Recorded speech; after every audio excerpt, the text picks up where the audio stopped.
born again 1980. Sino rito pinanganak na ng 1980? 1980, I was born again. At nakikinig ako ng Word of God, pero habang nakikinig ako ng salita ng Diyos tungkol sa mga preachers, sa mga nagtuturo, sabi nila, lahat daw tayo ay nanggaling sa isang lahi. At yun ay galing kay Eva at Adan. And I just believe that. No? Kaya lang, all throughout my Christian life, naisip ko, kung tayo ay galing sa isang lahi, dapat iisa ang itsura natin. Natanong nyo na ba yun? At kung talagang iisa ang lahi ng tao, bakit meron tinatawag na ibang lahi? If there is only one race, then why there are races, people? Na kapag iba ang kulay ng iyong balat, iba na ang tingin sa'yo. If we came from one race, bakit walang races? Sa isang lahi tayo eh. Diba? So maraming mga tanong nag-arise sa mind ko, hindi ko kayang sagutin, ang naging sagot ko lang, yun ang turo eh. So tanggapin na lang. Ganun ba tayo? Hindi ba ang sabi ni Paul kanina, ang sabi nun, from one man comes every nation. Diba? Hindi sinabing all nation. Every nation. Kung tatagalogin mo, mula sa isang lalaki, nanggaling ang bawat lahi. Ngayon, in-interpret ng iba yan, na mula kay Adan, nanggaling ang bawat lahi. Pero hindi yan nakasulat eh. Ang nakasulat sa Bible, mula sa isang lalaki. Hindi sinabi kay Adan. Actually, in original version, it came from one blood. Mula sa isang dugo, nanggaling ang lahi. Now, there are many different interpretations about that word. Yung iba, sabi nila, galing kay Adan, nanggaling ang maraming lahi.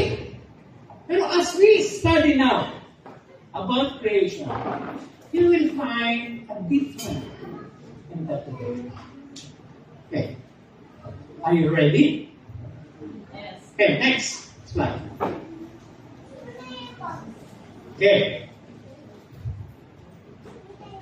Pogi. Maganda, di ba? Sabi rin, why do we need to study and understand creation? Because we need to know our origin. Our forefathers. Kanino ba tayo nagmula? Okay, that's a question. Many believers of Christianity believe that all men came from Adam and Eve. Actually, the word Adam came from the word Dan. And Dan means red. That's why Adam means red-skinned man. That's the word Adam. In Genesis chapter 5, verse 2, mababasa natin doon, male and female created He. Sino yun? God. Created He them. That's Adam. And blessed them and called their name Adam. In the day when they were created. Ibig sabihin, nung kinreate si Adam and Eve, God called them Adam.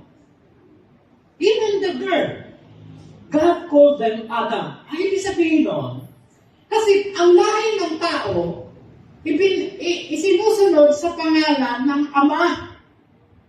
Diba? Diba? Bakit ang tawag dun sa mga anak ni Benjamin? Benjaminites. Diba? Ang tawag sa mga anak ni Levi, Levites. Sorry. Wala. Ayun. Hello? Hello? Yeah. So, ang tawag sa lahi nanggagaling sa pangalan ng Ama. So, ang pangalan ng Ama ay Adam. Kaya ang tawag sa lahat ng offspring niya, Adam din. Di ba? Yung anak ni Kanaan, ang tawag Canaanites. Di ba? Yung anak ni, kung sino bang ama, yun ang tawag sa kanilang mga anak. Okay. Bibilisan natin, no? 5 minutes na nakaraan at tricks ako, no? So, siguro 15 minutes ngayon. Next slide. Now, alam niyo merong tribe sa Ethiopia na ang tawag Surma tribe. They existed about, according to Google, they existed about more than 200 years. But in the tribes, makikita nyo, their appearance, color of the skin, facial features, almost the same. At walang pinanganak na puti. At yung itsura nila, ganyan. Hindi lang yan, pero sila kakain yung itsura. Naglalagay sila ng plate sa lips. Na pag nakalagay daw yun, maganda sila. Yun ang culture nila. Now, let me ask you a question. Do you believe that they came from Adam and Eve? Now, next slide. Let's compare. Would you agree that they are the same race? Adam and Eve and Surma tribe of Ethiopia? Will you agree with me? How about our origin? Whose race we came from? Saan ka galing? Right? Next slide. Now, let's see. Let's see the details of creation in Genesis 1, verse 2. The timing of creation of man, the Gentiles, are actually Stone Age. History proves that people exist in the Stone Age, right? Where men live by hunting and looking for food using stones. Okay? Ayan sila, oh. Ganyan ang tao noon. Right? Okay, next slide. 15 minutes. Isaiah 46 verse 10. Ang sabi dyan, God declares what to create from the beginning. Ang Diyos pala, bago siya mag-create ng isang bagay, sa umpisa pa lang, sinasabi na niya, see this, declaring the end from the beginning, Isaiah 46:10, and from ancient times, things that are not yet done, saying, my counsel shall stand, and I will do all my pleasure. At yan ginagawa ni Lord for His pleasure. So in Genesis 1, verse 1, mababasa natin ito, in the beginning, God created the heavens and the earth. Base sa Isaiah, bago mag-create ang Diyos ng isang bagay, dinideclare niya muna.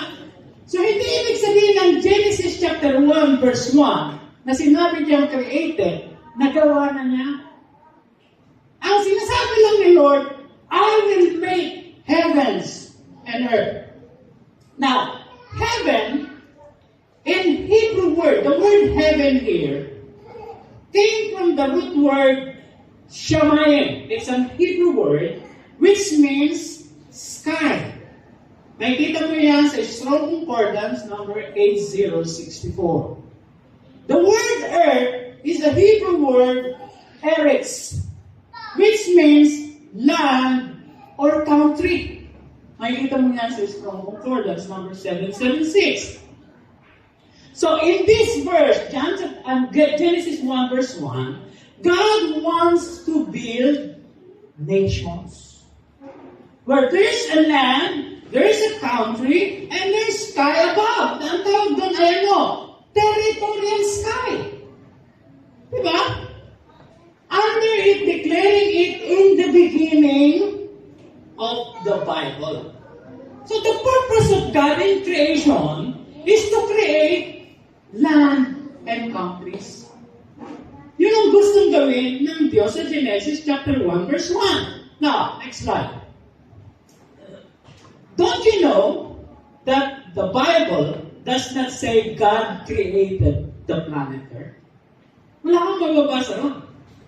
Ang nakalagay doon, God created the heavens and the earth. That not means the planet Earth.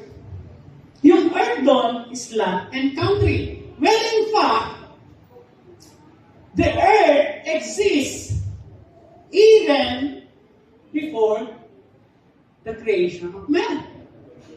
Sabi ron, everything created comes from something. The word create comes from the Hebrew word bara, which means to form. The earth was a planet which existed since before the events of creation. Kaya nga sabi ng mga scientists, ang earth is billions of years already, according to fossils and testing. Ang sabi ron, and this planet is covered with water. The Spirit of God is hovering above the waters. Genesis 1 verse 2. So, ibig sabihin, ang earth before, nandiyan na,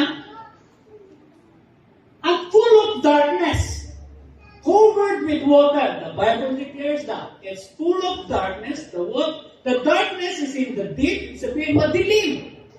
Full of waters. And the Spirit of God is hovering above the waters.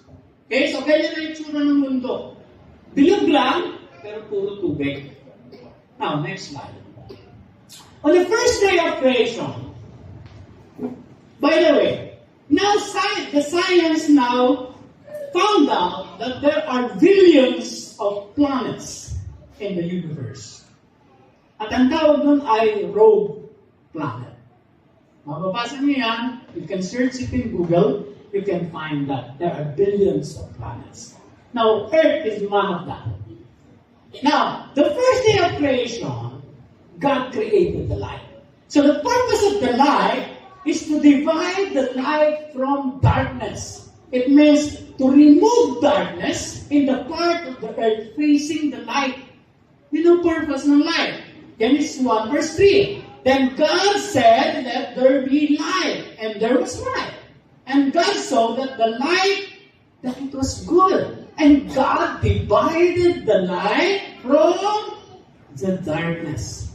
God called the light day, and the darkness He called night. So the evening and the morning were the first day. So ang unang ginawa ng Diyos, there is an earth, a planet that existed, and darkness was all over it.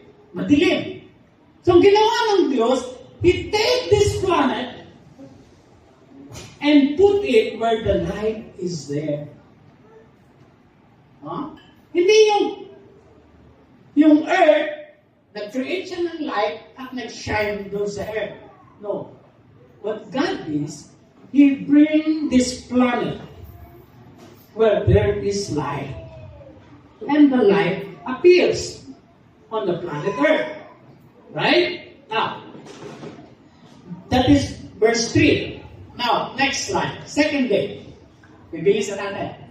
Sabi doon, on the second day, God created the sky, dividing the water below, forming clouds above. Okay? The sky is Shamayim. Genesis 1 verse 6 to 8. So, ganyan yung tsura. So, may water sa baba, mayroong sky sa taas, tapos may clouds. Okay? Sabi ng verse 1, verse 6 to 8, and God said, let there be an expanse. Expanse means mayroong pagitan between the waters, to separate the waters from the waters. So God made the expanse and separated the waters beneath from the waters above. And it was so. And God called the expanse sky. So tawag dito, sky.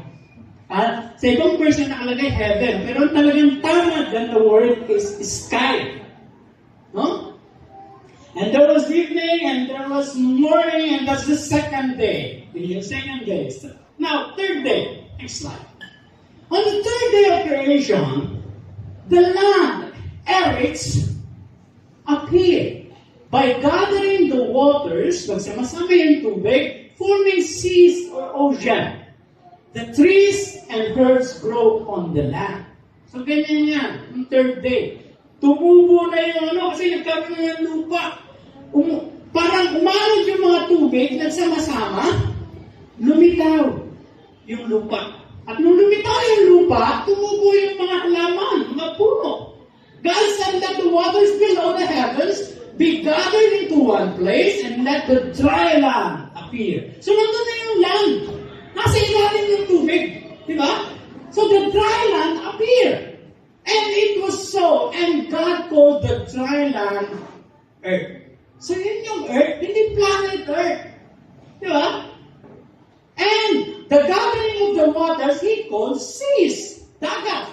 And God saw that it was good.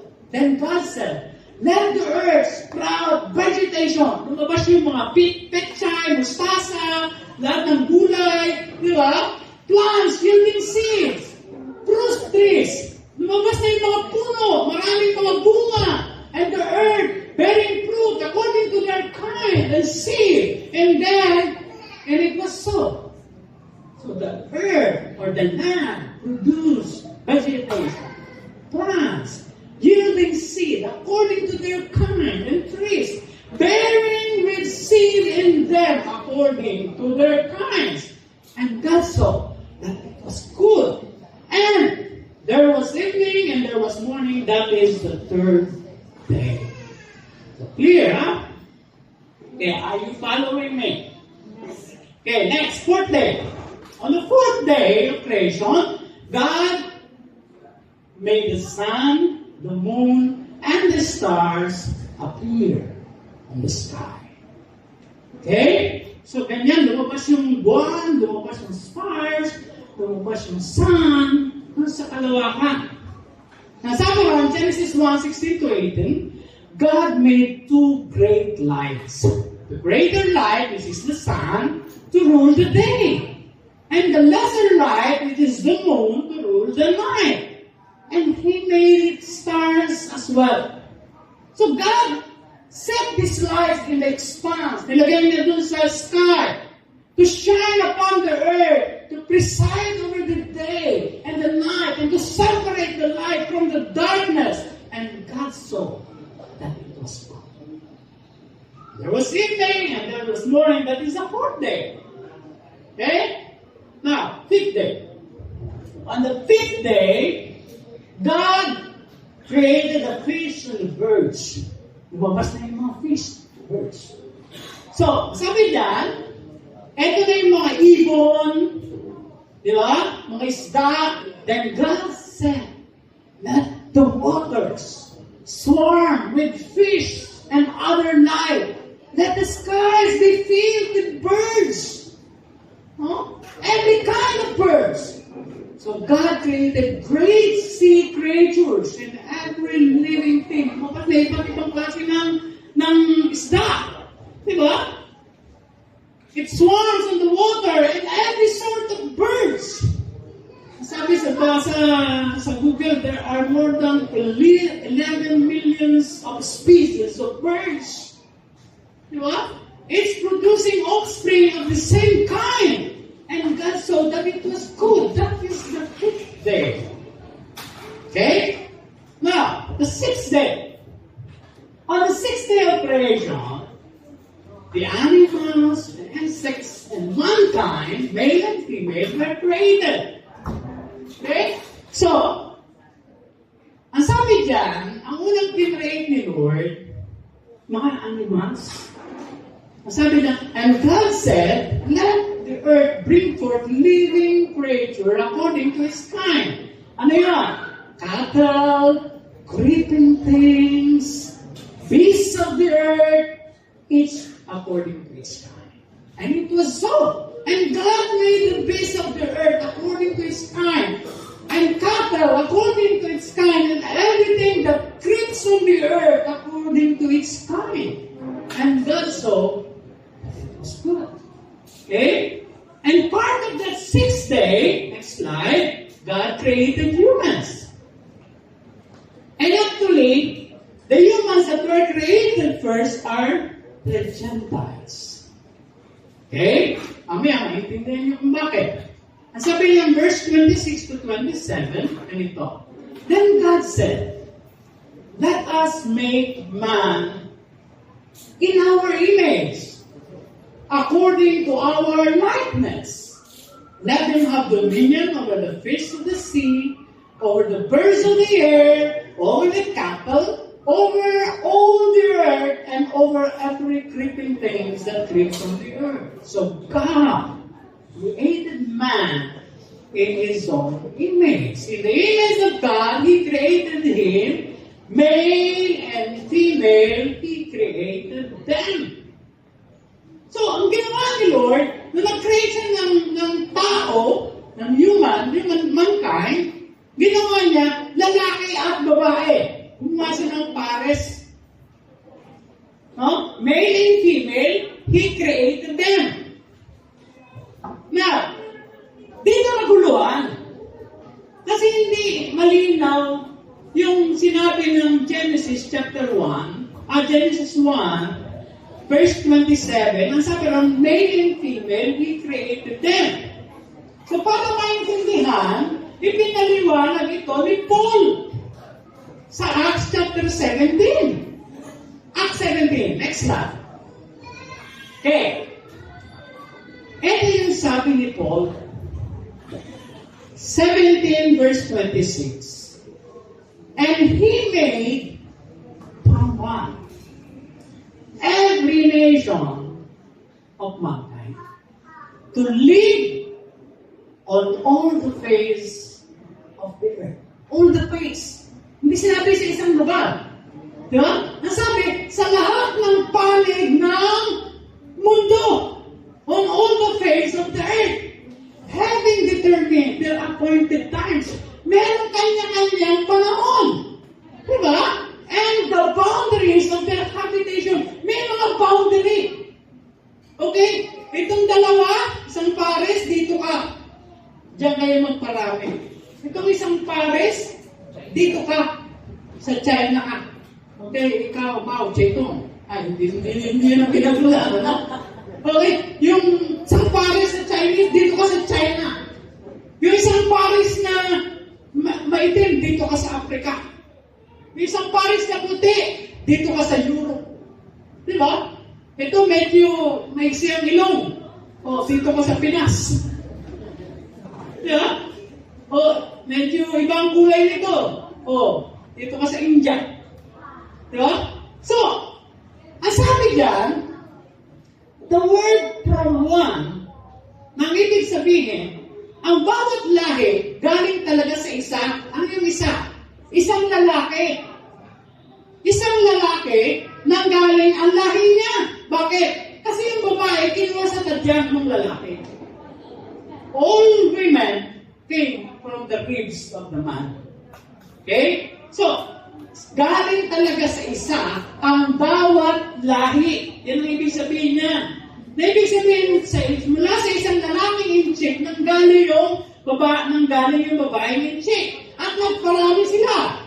Diba? Mula sa isang lalaking puti, nanggaling yung babaeng puti. At nagparami sila. Diba? So, dahil doon, ang sabi ron, all parts of the earth, nilagyan ni Lord ng iba't ibang lahi. Diba? Can you imagine? Kung lahat galing kay Adan. Diba? At ang part of Eden, actually, is in Iraq. Iraq yan eh. Nandun sila, nandun yung river of Euphrates, nandun eh. Tigris. dangerous nandun sa Iraq. So kung nandun yan, paano nagkaroon ng tao sa kabilang panig ng mundo? Wala namang aeroplano, wala namang barko. Paano sila? Kailangan naglakad sila ron. Diba? There is no means of transportation para nagkaroon ng tao sa ibang panig ng mundo. The most logical explanation is because God put men on that place. Right? At ang sabi ng isang scientist, ni-research ko sa Google, sabi ko, paano nagkaroon ng ibang lahi? Diba? And in science, na sinasabi nila, ang dahil daw kaya nagkaroon ng ibang lahi because of genetic changes, okay? Genetic mutation, na kung saan nagkaroon ng anak na itim, nagkaroon ng anak na dilaw, brown, because the male and female. Okay? But is it scientifically proven? Kasi kung scientifically proven, the Surma tribe, which I showed before, never born a white. Lahat itim. At tapos, magkapareho sa itsura. Kung totoo yun, the true genetic, I believe in 200 years of their tribe, may lalabas na puti. O may lalabas na singkit. Diba? Pero wala. Now, hindi nila masagot yun. So, ang ginawa nila, sabi ron, sinagot daw yan ng Acts 17. Na hindi naman niya nilagay kung anong verse sa Acts chapter 17. Ang sabi ron, sa Acts 17 daw, ang ginawa ng Diyos, binago yung ilong, binago yung kulay ng balat, at nakiba ang itsura. Then I go back to Acts 17. And I read it again. I read it in different version. Wala namang sinabi. Ang sinabi lang doon, from one, galing sa isa, nang galing ang lahi ng tao. Na ibig sabihin, it is logical that from one black man came the races of the black. From one Chinese man came the races of the Chinese. From one white man came the races of the white. And from one red man came the races of the Adams. Diba? Madaling intindihin, and it's also logical and interpretation. Now, baka sabihin nyo, ito ba talaga? Yung tunay na nakasulat, ito po yung original. Ang nakasulat sa original, hindi ko alam kung kaya niyong basahin, Poisentilex etnospam etnosentropon. Ay, hindi ko masasabi. Dumalang tayo sa English. Nasabi na, He made them of one, every nation of man, to dwell upon all the face of the earth, having determined the appointed times and the boundaries of the habitation of them. Yan yung exact English translation. Itong word na Hebrew, Greek word na to. So from there, makikita natin na yung kinreate sa verse 26 is actually different races of men.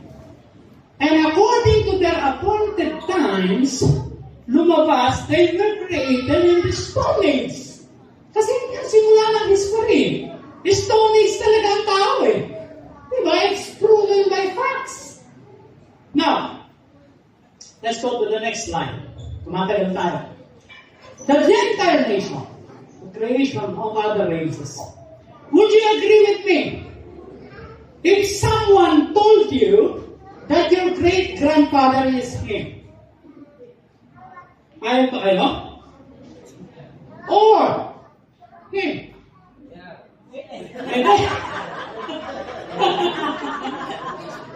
But in fact, the reality is, if you are a Filipino, then your face is more like him, isn't it? From one Filipino man comes every Filipino descendants to raise our nation. He made from one every nation of one kind. Does it make sense? Right? Now, let's go to the creation of the chosen race. Next slide. Okay, bago tayo sa chosen race, of course, we don't forget the seventh day. God created the day of rest. Okay? Genesis 2, verse, thus the heavens, eto na, kinuklot na ni Lord. Sa verse 1, sabi niya, God created the heavens and the earth, right? Pero actually, dineclare pa niya. Dineclare lang niya. Dito sa verse na to, ito yung conclusion ng Diyos. Thus the heavens and the earth and all the hosts of them were finished. So doon pa na natapos. Di ba? And on the seventh day, God ended His work, which He had done, and He rested the seventh day from all His work, which He had done. Then God blessed the seventh day and sanctified it. Binanal ng Diyos because in it He rested from all His works which God had created and made. Kaya tayo nagsisimba pag-araw ng linggo.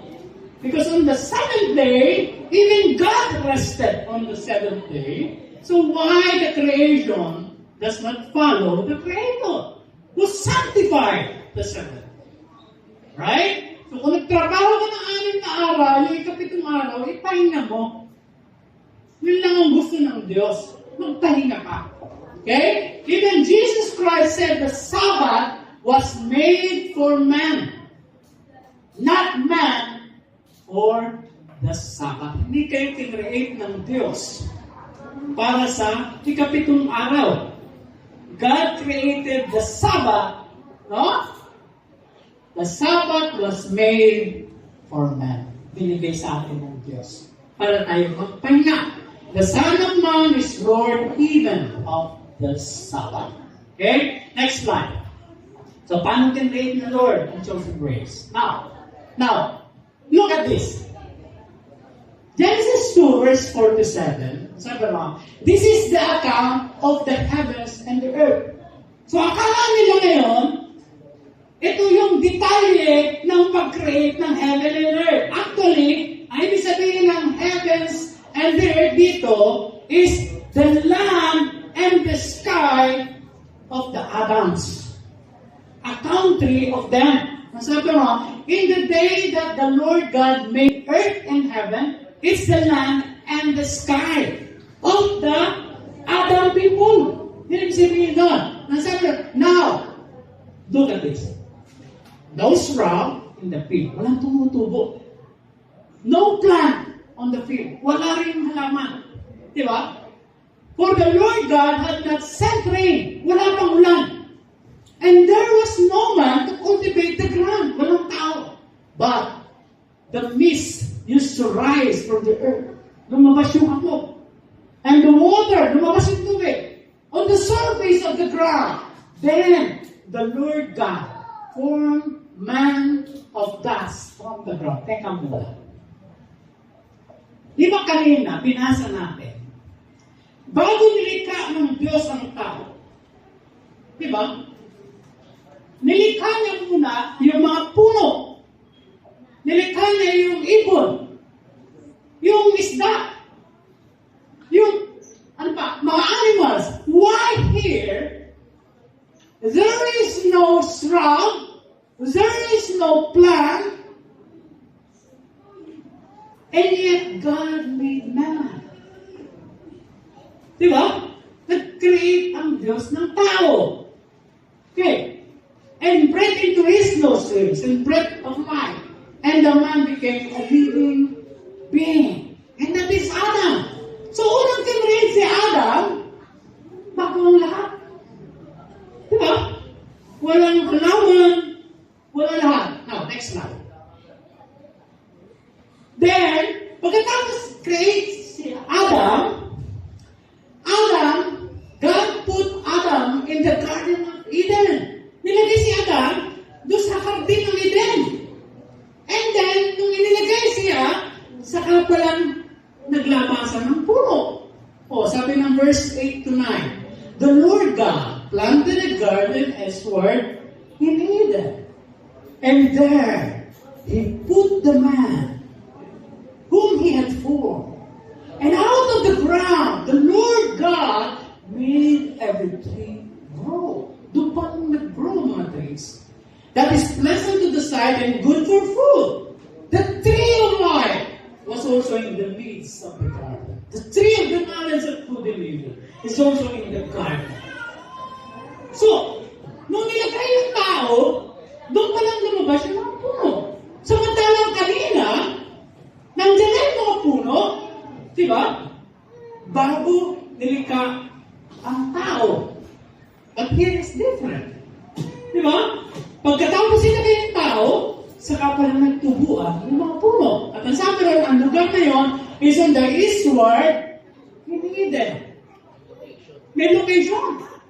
Diba? Ang sabi kanina, all the places of the earth, doon nilagay ang tao. Pero here, actually, in a certain place called Eden, he put the man he created. Okay, next slide.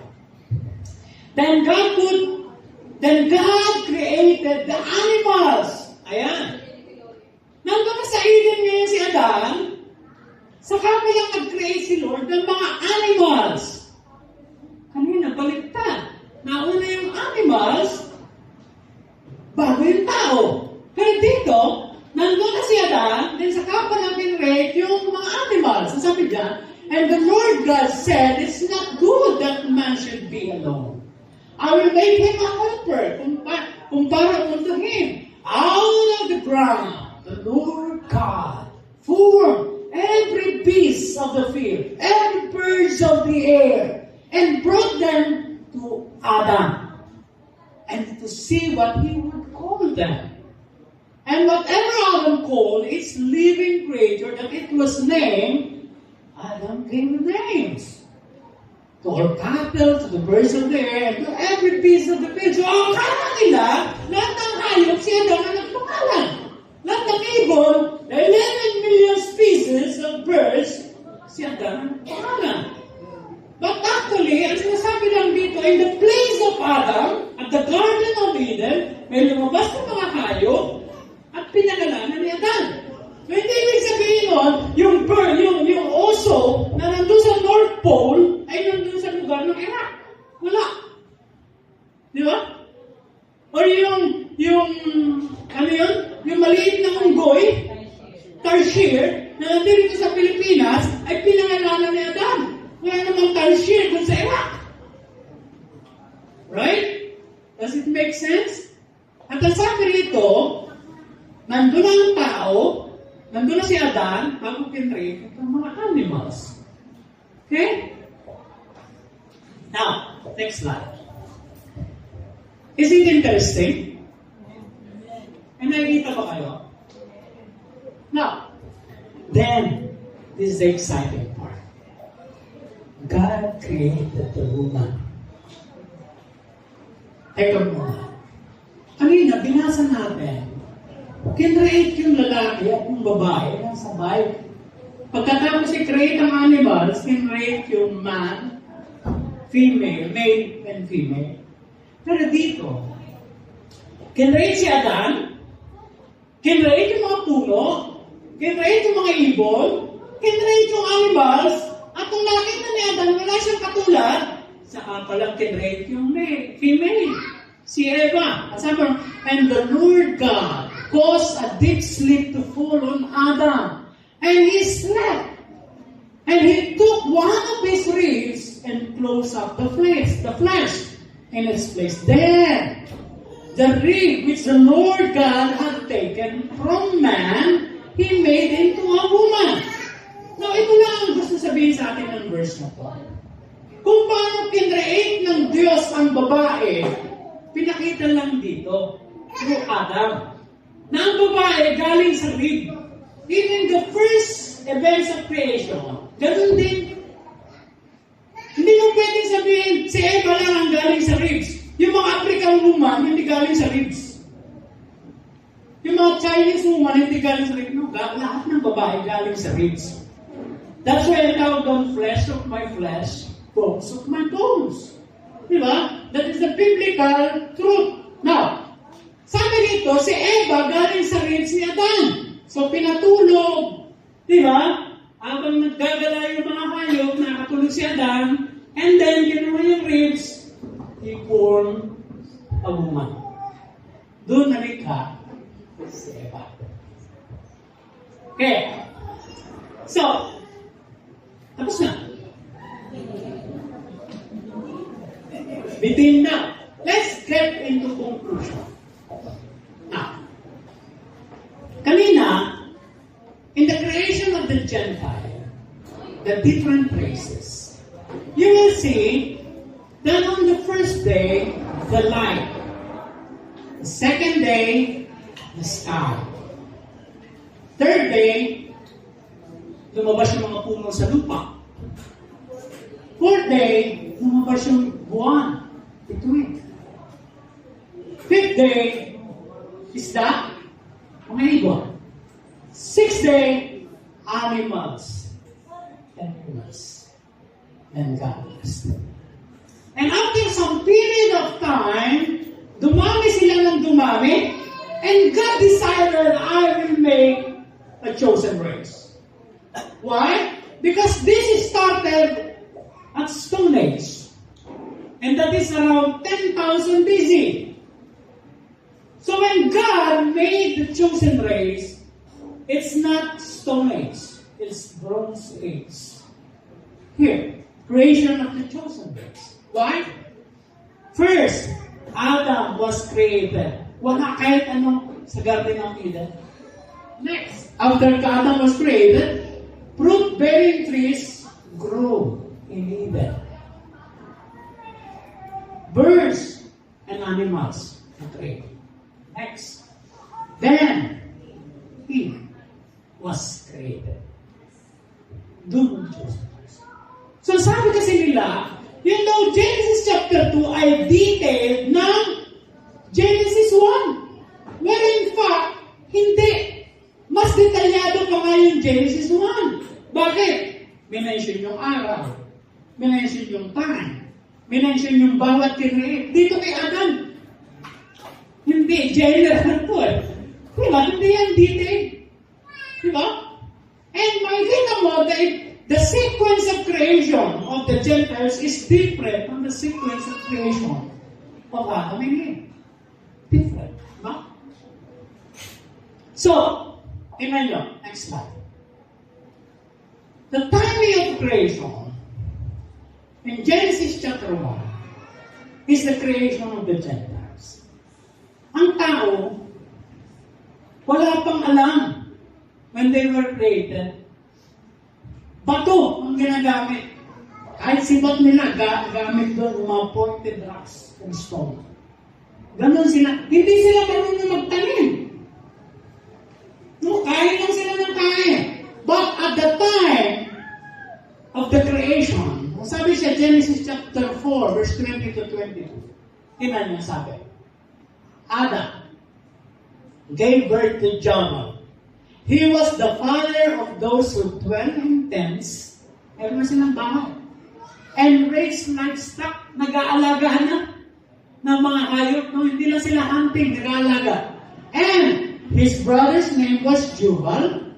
He was the father of all who played the harp. Marunong nang tumugtog ng instruments. And in fact, marunong na silang magsumat. At the time of the Bronze Age, they are using the Phoenician alphabets. Okay? Now, and Sila gave birth to Tubal-Cain, a forger of every implement of bronze and iron. And the sister of Tubal-Cain was Naamah. Ibig sabihin, at the time of creation of the Adamic race is actually at the bronze and iron age. The first creation, which is Genesis chapter 1, actually it starts at Stone Age. Meron malaking gap. Bakit nag-create si Lord ng chosen race? Kasi, ang gusto ni Lord, lumabas si Jesus Christ through the chosen race. Pure ang lineage. Bakit? Kasi yung mga Gentiles nag-enter, married na. Nagkaroon na ng mixed races. So gumawa si Lord ng pure breed.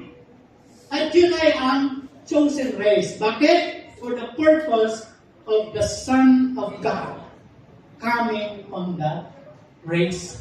Na mababasa niyo sa Matthew and Luke. Makikita niyo yung generation from Adam up to Jesus Christ. At pag inisa-isa niyo yan, wala kayong makikitang in-check. Wala kayong makikitang ibang lahi. Talagang lahat puro galing kay Adan. Noah and everything galing kay Adan. Walang nahalo ng ibang lahi. Doon nang mula ang ating Panginoon Jesus. That's the purpose of the chosen race. Why they are chosen? Because for the salvation of men. Para ang tao makarating kasama ng Diyos. That is the purpose of the chosen race. Hindi dahil sa pwede naman pumili si Lord ng kahit anong race doon sa Gentiles, di ba? Huwag lang siya mag-create. Kaya nga, yung mga Gentiles, mixed na. Nagkaroon na ng mixed races. So dito, nag-create siya ng chosen race. Now, finally, ito yung conclusion na nag-gather ko. Okay, next slide. Genesis 2, sabi nila, yun daw yung detail ng Genesis 1. Pag tinanong mo yung mga nag-aaral ng Bible. Now, let's see. Number 1. In Genesis 1, the account of creation mentioned the time, days of creation, while it is not mentioned in Genesis 2. Point number 2. In Genesis 1, the land appeared out of water. Diba? Yung land lumabas mula sa tubig. While in Genesis 2, the water came out from the ground. Diba? So sa Genesis 1, yung lupa lumabas mula sa tubig. Pero sa Genesis 2, yung tubig lumabas mula sa lupa. Have you seen that? Point number 3. In Genesis 1, plants, birds, fish, animals was created before man was created. Right? While in Genesis 2, man is created before plants, birds, animals was created. Baliktad. Point number 4. In Genesis 1, mentioned the creation of lights. While in Genesis 2, never mentioned anything about creation of lights. Right? Dapat binanggit mo lang kung detail yun. Point number 5. In Genesis 1, male and female was created at the same day. Why? In Genesis 2, Eve was not created on the same day. Because it was animals first created after Adam. And when God saw that Adam was lonely, nakita ni Lord ay malungkot pa rin siya. Then God created Eve out of Adam. Diba? Kaya nilikha si Eve eh. Kasi nakita niya si Adam malungkot. Kasi puro hayop eh. Diba? So nag-create. So on this basis, which account is more detailed? Or is this Genesis 1? So hindi mo pwedeng sabihin yung Genesis 2, yun yung detail ng Genesis chapter 1. In fact, Genesis 1 is more detailed than Genesis 2. Now, will you agree with me that you all came from Adam? No. God created different races. Filipino, Chinese, American, Indian, Japanese, Vietnamese, lahat ng lahi naglikha si Diyos. And in fact, kung nag-alaga ako ng hayop eh, no? Kaya mo kang hayop. Nag-alaga ako ng rabbit. At yung rabbit, yung pala napakaraming mga klase. May Holland nose, Iba-iba. Napun ako, pag pinagsama ko yung yung isang klase ng rabbit, pag nag-mate sila, ang anak ko, nila. Pero pag nag-mate yung ibang lahi at saka ibang lahi, pinag-mix mo, iba-iba yung lumalabas. So, through experiment, I found out na pagka isang lahi lang, ang ipoproduce nila, same.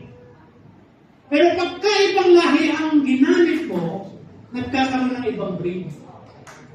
So in the same way, it agrees also to men. Yung dalawang incheck, pure, pagsamahin mo, all throughout their generations, they will never produce a black man. Kahit sabihin mong dahil sa environment, yung dalawang mag-asawang puti, dalhin mo sa Middle East, doon sa pinakamainit na lugar, ang anak nila, puti pa rin. Never came black because of the weather. No. Kasi it's the genetics yan. So, ibig sabihin, nagkaroon ng ibang itsura because of the mixed breeding. Kaya may mga Pinoy mukhang Kastila. Si Kuya, mukhang Kastila. Diba? Mestizo. Magkamukha ba kayo?